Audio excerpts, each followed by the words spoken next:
Tell us a little bit more about what happened about 8 years old. As my father was pulling out of the driveway after telling us that the two of them were going to separate, that evening my mother took her wedding ring off her finger and put it on mine and said that things would change now. I immediately took that to mean that I needed to take out the trash, make the doctor's appointments, and keep things running. And then I went into a period I can't remember much about what happened until my stepfather showed up, soon-to-be stepfather. I had to confront fear very early in my life as I was deathly afraid of him, and confronting that fear early I think makes me more fearless now. I was good at school. I knew how to do school, and I got a lot of affirmation in school, not just satisfaction. I run a network of schools that supports and leads change in our school system so that kids that can't afford private school and don't get into the select, very few public schools and have fire in their belly can still go to college, plug into society, and make us all proud. Well, the ring was sort of a gift, right? At the time, I didn't identify it as, it was neutral for me. It was just what my life was. But it was a gift in that my mother was bestowing faith and courage in me to do something different on the spot and adapt just like that. And certainly the kids that I serve every day are having to do and adapt quickly all the time. They give me reason, purpose, hope. When they create and they explore, they really are building our future. And right now, that's the best hope we've got, in my opinion. So if I pour everything into them, then really I'm contributing and paying it forward. But at the same time, by doing that, I can justify my own existence. I just see that love in every kid I serve, every staff member that I serve. I have faith in people. I have faith in the beauty of all of us. And it doesn't matter sort of where you come from or your story. At the end of the day, we all have to connect and do good by each other, for each other. I think I am my grandmother. I really do. And the last 10 years before she died, she would hold my hand and say these words: connection, connection, connection to me. And I think that connection is what runs through me now. No, as I said before, this is my passion. It's like, it is my fire, and it burns. So it's either going to burn for good or it's going to burn for bad. Go to www.frierecharterschools.org. Let me hear that one more time. www.frierecharterschools.org. We've been speaking with Kelly Davenport, founder and CEO of Free Area Charter School Network here on Executive Leaders Radio.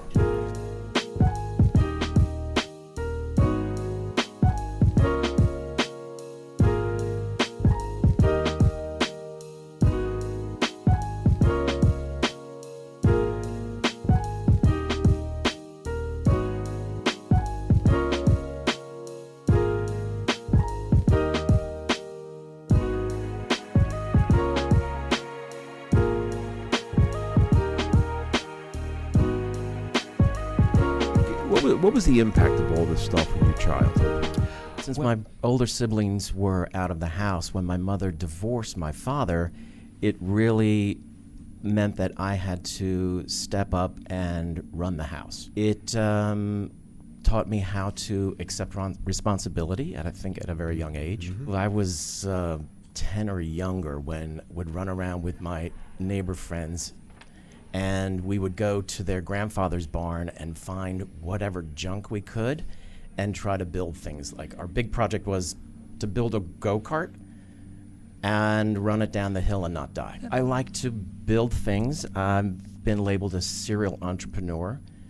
My current company is not my only company that I've started. 25 years ago, when I started the corporate entity that we currently have, it was because I got fired from a place where I thought the management was less than ethical and wanted to control my space. Doing your own thing and creating a business that's unique and still having that business be of service to others. I'm not afraid to fail. Though not afraid to fail, I do like to win, so I will push and push and push until there's a winning side to what I'm doing. Make sure that the business is honestly you.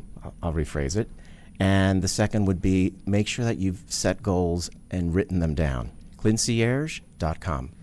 And we've been speaking with Scott Gray, CEO of Clincierge, here on Executive Leaders Radio. Don't forget to visit our website, executiveleadersradio.com, to learn more about our executive leaders. We'll be back in a moment right after this break.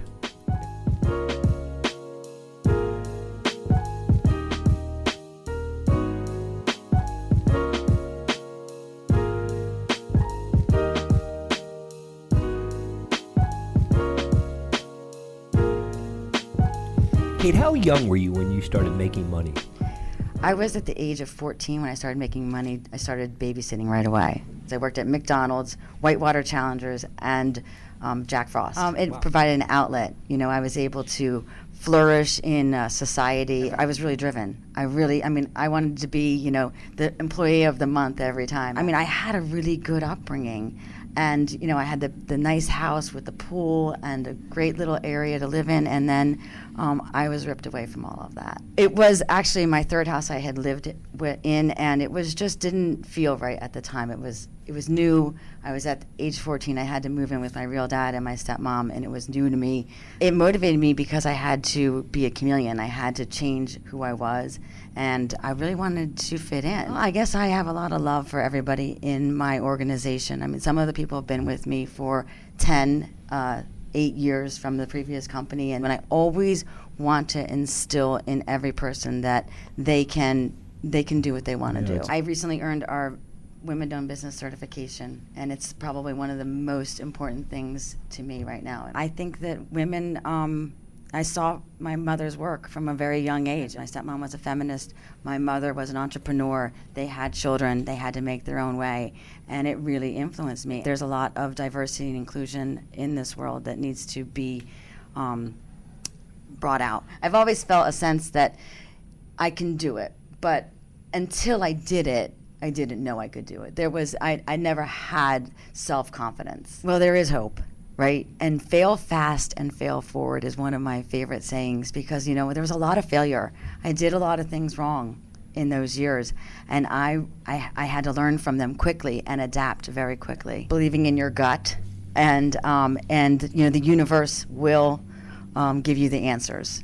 And I really, truly believe in that. So I think you know, sometimes you have to pause and you have to wait for the answer to come to you, and that is the right answer. It's PreludeSolutions.com.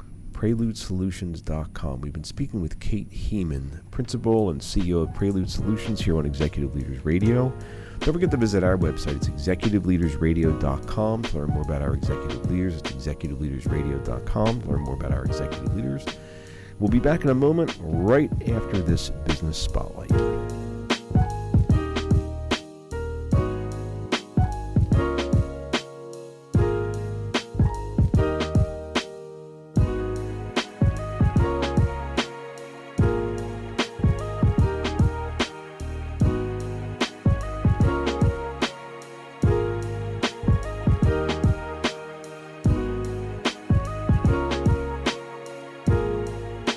Saxby's is a mission-driven hospitality company headquartered here in Center City, Philadelphia. So we now have 30 cafes, about 850 team members, and nearly 10 of those 30 cafes are experiential learning, partnerships with universities that are exclusively designed and run by undergraduate students for full academic credit and full wages. When I was in school, we didn't teach entrepreneurship. If you wanted to learn how to start or run a business, you had to have an uncle, a neighbor, someone down the street who would teach it to you. But the winds had changed so much in higher ed, we were now teaching entrepreneurship. I believe that a busy coffee shop like a Saxby's, where you employ 30 to 50 people, does approximately $1 million in revenue, operates 15 hours a day, 7 days a week in a competitive landscape. If you can learn how to run that kind of business, you can run anything.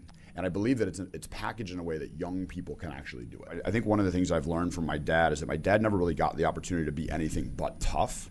But I've learned that when you do nice things for people and you're good to people, you'll not only enjoy what you do, but the impact that you're going to make in the world is so much greater than just being tough. The things that I love so much about our company is that we have this mission and we've developed this culture that just permeates across the entire organization.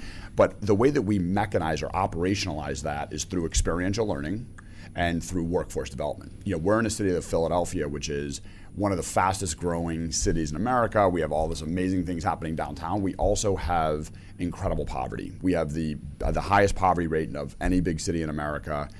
Somehow our household income of the poorest people is going down and not up. businesses like Saxby's are built to help those people. We are hellosaxbys.com. We've been speaking with Nick Bayer, founder and CEO of Saxby's, here on Executive Leaders Radio. Peter, can you give us a rundown of who else we've had the opportunity of speaking with? Sure, Herb. We had Kelly Davenport, founder and CEO of Frieri Charter School Network. We had Scott Gray, CEO of Concierge. Kate Heeman, principal and CEO of Prelude Solutions. And just now, Nick Bayer, founder and CEO of Saxby's. Don't forget to visit our website, executiveleadersradio.com, to learn more about our executive leaders, and thank you for joining us today. Have a nice day. Bye-bye.